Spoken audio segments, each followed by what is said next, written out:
Olá, bem-vindo ao programa Descrençar, à quinta aula.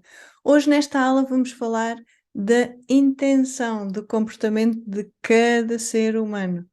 Muitas vezes nós não conseguimos compreender porque é que aquela pessoa se está a comportar daquela maneira, está a dizer aquilo, está a pensar aquilo, está a sentir aquilo. Nós dizemos não faz sentido, mas isto simplesmente porque nós não percebemos lá a perspectiva da pessoa. E é o que vamos ver exatamente nesta aula, é que todas as pessoas, absolutamente todas as pessoas, sem exceção, têm uma perspectiva válida. E já vamos ver porquê. Mas antes de avançarmos aqui para a nossa aula de hoje, se tu não estás a par aqui do programa Descrençar, deixe-te aqui na descrição todo o link que te leva a todos os detalhes do programa. É um programa onde podes inscrever gratuitamente e te guia, leva-te numa jornada de descrençar, desconstruir crenças para que encontres o caminho direto para ti e para que te estabeleças no eu sou, no eu verdadeiro, amor, felicidade. Então vamos lá, aqui a intenção de cada ser humano. Eu vou-te começar por dizer que cada ser humano, cada mente tem a sua perspectiva. Cada pessoa, como nós já vimos nas aulas anteriores, teve lá a sua educação na infância e ficou com um mapa de representações mentais. E é por esse mapa que a pessoa seguia. Mesmo que por vezes nós dizemos, não, eu não faço isto, não, não quero isto, mas lá no inconsciente é esse mapa que lidera. Porquê? Porque nós não estamos habituados, não fomos ensinados a trazer esse mapa para o consciente. Está lá bem escondido. Para tu perceberes aqui esta perspectiva de que todas as pessoas têm a sua intenção, trago-te aqui um, uma metáfora para tu perceberes rapidamente que de facto todas as perspectivas são válidas. Então, o mestre Zen tinha lá os seus discípulos e estava a ensinar aos seus discípulos exatamente que toda a gente tem a sua perspectiva diferente. Os discípulos do mestre Zen eram cegos e o mestre Zen deu-lhes um desafio que é cada um deles vai para uma parte do elefante e vai descrever o que é o elefante. Vai perceber, vai investigar o que é o elefante. Quando os discípulos cegos voltam para dizer ao mestre quais foram as suas conclusões, este foi o resultado. O discípulo que ficou lá ao pé da cauda do elefante dizia ao mestre: Mestre, o elefante é como uma cauda, é uma mangueira forte, que balança, é como um pêndulo, é o equilíbrio. Então era assim que este discípulo via, entre aspas, e que concluiu que o elefante era aquele pêndulo. O discípulo que estava ao pé de uma das patas do elefante disse ao mestre que o elefante era muito poderoso, era um alicerce, tinha muita força, e quando aquele alicerce se mexia, tudo estremecia e fazia muito barulho. Já o discípulo que estava ao pé das orelhas do, do elefante disse ao mestre que o elefante era como um abanador que, que provocava muito vento e que trazia muito fresquinho. Era a visão dele do elefante. O discípulo que estava ao pé da tromba dizia que o elefante era a tromba. Era uma mangueira onde entrava ar, saía ar, que respirava e que tinha lá a possibilidade, né, de armazenar água e fazer até a água como um repuxo, como se fizesse chover, não é? E o que o mestre Zen disse a cada um dos discípulos é que todas as perspectivas deles estavam certas. Nenhuma delas correspondia totalmente à realidade, mas todas as perspectivas de cada discípulo era válida, porque era a perspectiva que eles viam lá o elefante. E assim é a mente humana. A mente humana só vê de determinada perspectiva, ela está limitada. Tal como os discípulos que eram cegos e estavam só ali daquele cantinho do elefante, tinham lá a sua perspectiva e era válida e correspondia à sua representação mental. Mas lembra-te, a mente mente e mente exatamente neste sentido, porque a mente limita, não é? Lembras-te dos binóculos, da aula que vimos e que falámos dos binóculos, e aqui é a mesma coisa. Então, o comportamento do ser humano, de qualquer pessoa, tem sempre a ver com a sua perspectiva. De onde a pessoa aprendeu determinado assunto, a pensar de determinada forma, com determinados padrões, com determinadas crenças limitadoras. E como, também já vimos nas aulas anteriores, como todo o ser humano busca a felicidade, busca a sua liberdade, a sua profunda paz. Na verdade, busca encontrar-se. A pessoa acredita que se tiver prazer e que se estiver bem, que tem lá, vai alcançar a sua felicidade. E também as pessoas acreditam que se tiverem realização pessoal e profissional, que também vão alcançar lá a sua felicidade. E as pessoas também acreditam que se tiverem a sua realização psicológica, também vão alcançar a sua felicidade. E depois, mais tarde, começam a acreditar que alcançando a sua realização espiritual, alcançam a felicidade. Então são aqueles patamares que nós vimos na aula em que falámos sobre o propósito do ser humano, em que as pessoas vão acreditando à medida que vão subindo aqui esta escadinha. É como que cada pessoa tem um comportamento, tem uma forma de estar e uma atitude, porque ela busca um ganho. Um ganho que pode ser aqui nestas tais várias fases. A primeira fase, o ganho, a pessoa pode procurar um ganho que é estar bem, prazer, ou pode estar à procura de uma realização pessoal ou profissional, ter um bom emprego, ter dinheiro, independência financeira através do emprego, ser reconhecido pelos FIAs. A realização pessoal tem a ver muito com, está muito associado àquilo que a pessoa faz no seu dia a dia, que lhe sabe bem, que é boa mãe, que é boa filha, que é bom. Tá? Depende dos papéis que a pessoa se atribui.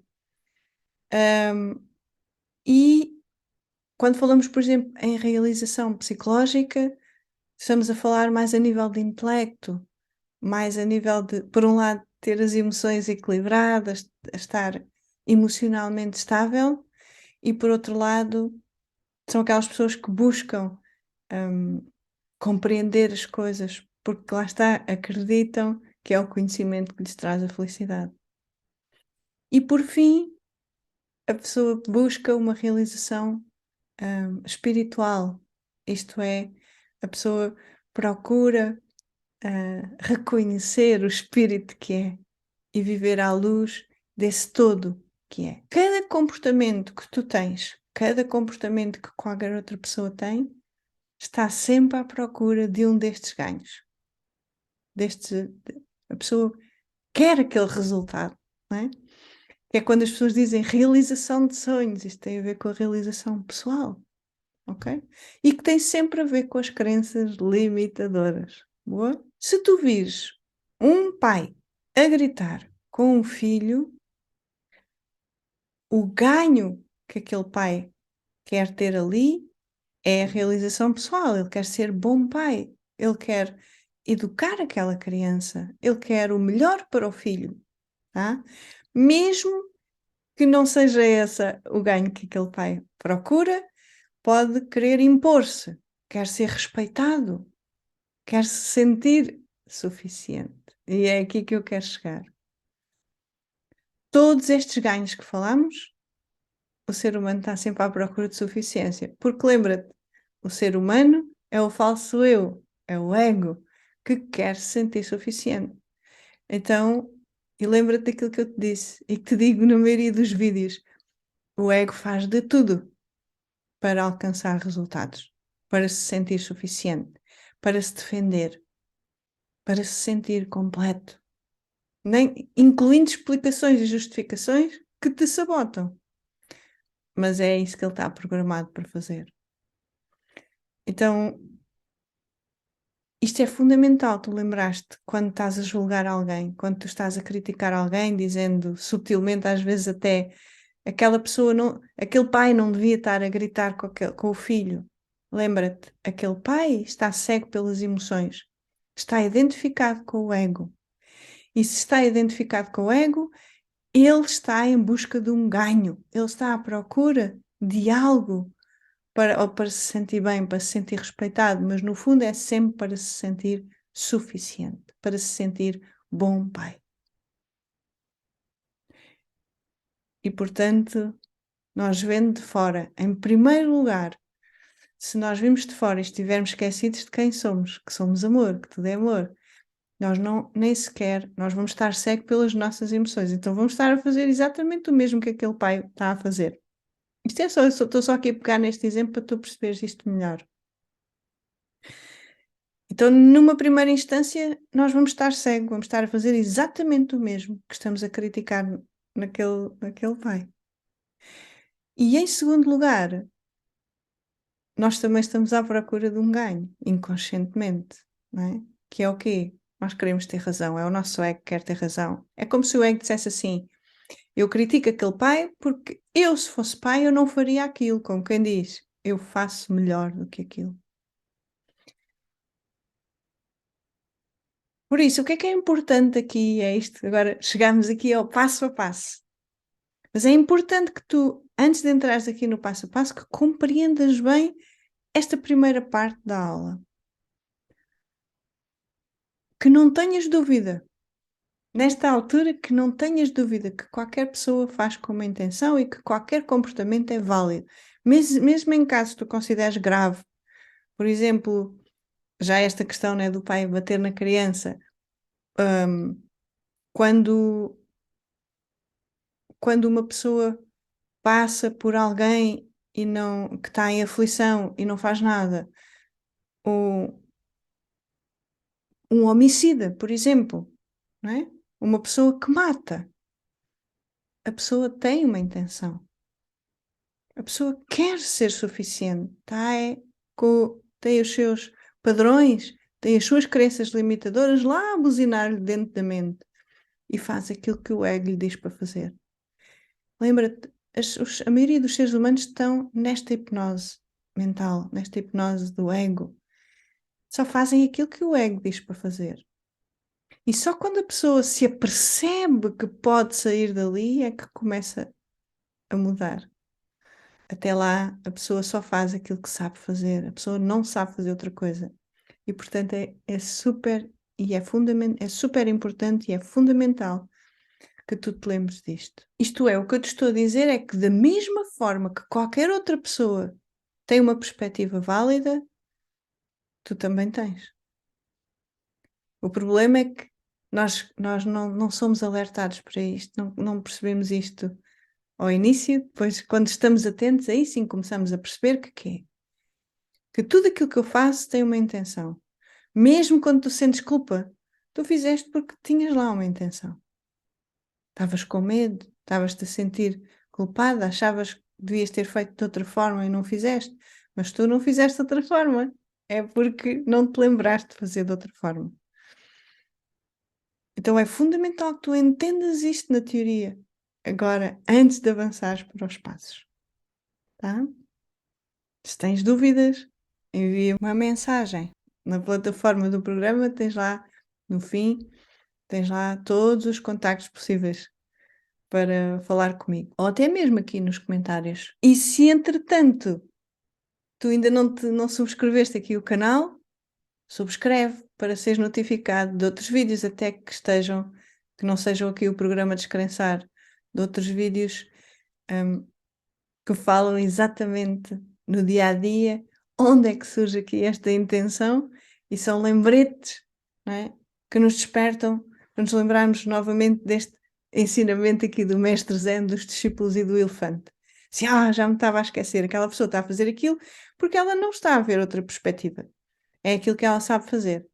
Então aí qual é a grande vantagem disto? De sabermos que há sempre uma intenção e que todas as perspectivas de qualquer pessoa é válido.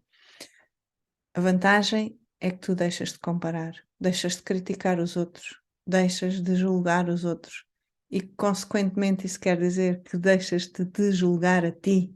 Esta é a grande questão. Nem é tanto os outros, é a ti. Ok, vamos lá aqui aos passos então. O grande primeiro passo é a autoobservação. Se tu não fizeres autoobservação diária a cada instante da tua vida, para já não estás no teu estado natural. Nós já vimos que o nosso estado natural é a própria autoobservação. E se não fizeres autoobservação, tu não sabes o que estás a pensar, não sabes o que estás a sentir, não sabes o que estás a imaginar, nem sabes o que estás a recordar. E, portanto, quer dizer que todas estas atividades mentais vão estar lá no inconsciente. Tu vais fazer as coisas em piloto automático, como se ia ser comandado pelo ego. Então, se tu não estiveres habituado a auto-observar, tu não vais perceber se estás a comparar, se estás a criticar, se estás a analisar o comportamento de outra pessoa, se estás a achar que devia ser de outra forma e se não estás a ser empática com a pessoa. Ou seja, se não estás a perceber a perspectiva da pessoa. E atenção, não é obrigatório tu perceberes a perspectiva da pessoa.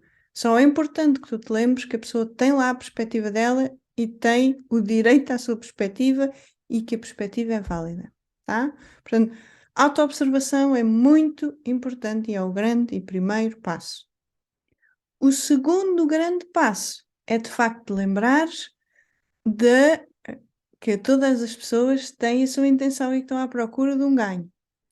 E o último passo e terceiro é manteres a escuta ativa, é ouvir o que os outros estão a dizer, é estares a olhar para essa situação, imagina do pai que está a gritar com a criança e tu estás só em escuta ativa. Não quer dizer que tu não vais lá fazer alguma coisa, mas isso acaba por ser, na altura, tu sentes que é para ir lá, interferes ou não, e mantens-te neutro. A questão aqui é manter a escuta ativa, porque se estiveres a comparar, a analisar, a criticar o pai, ou dizer que a criança devia fazer assim, o pai devia fazer aquele outro, não é? Então tu vais estar com a mente completamente fechada. A tua mente vai estar um burburinho, num ruído que não te deixa perceber o que está a acontecer. Lá está, a mente agitada não te traz clareza, tá? O exercício que eu te recomendo aqui, que é auto-observares, por um lado, e por outro lado, de te lembrares desta história do Mestre Zen, tá? Cada vez que tu ouves palavras que tu digas, como aquela pessoa devia fazer isto, aquela pessoa não está a fazer bem, como é que é possível aquela pessoa estar a fazer isto e aquilo? Como é que aquela pessoa não vê isto e aquilo? Lá está, tu só estás a ver da tua perspectiva, não estás a ver da pessoa. Então lembra-te que aquela pessoa também tem uma perspectiva e é tão válida como a tua.